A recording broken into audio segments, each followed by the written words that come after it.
So even if I ran this channel and spread tips and knowledge about mixing, mastering, music production, sometimes I fuck up too. So let's see an example of this. So I have this track, let's listen to the drop.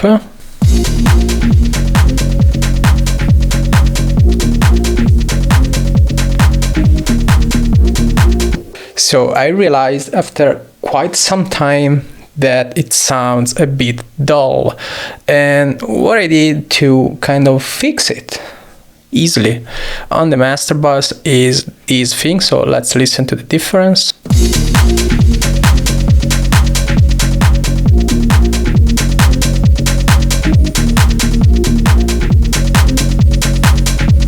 Two simple things.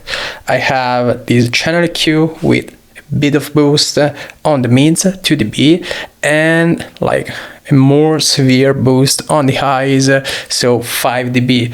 There are other ways to achieve this kind of sound. I can kind of operate on individual sounds, but this one is the fastest one, and it also reminded me that it's always good practice to kind of get at least a draft of this final sound straight at the beginning of a project, of a mix. That's called top-down approach, top-down mixing, where you basically operate, you process the master as the first step, then you go to the groups, and then you mix the individual sounds. So that's something I didn't do, or maybe I did quite approximately for this track. I can't remember, but I mean, the result was dull. And so I did it this way. And then also like a touch of dynamic grading. So let's listen to the difference.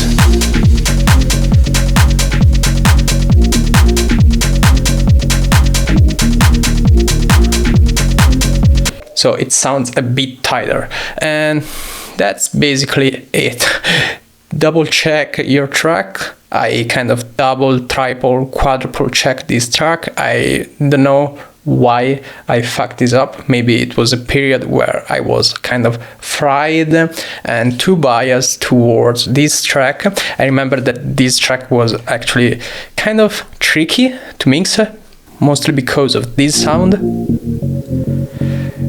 which is a really delicate sound that I did want to cut through the mix, but also not be too harsh, too kind of aliasing-like because of distortion, saturation. This is like almost a pure sine wave, and it's really hard to make this kind of sound pop out the mix, at least in the way I meant to.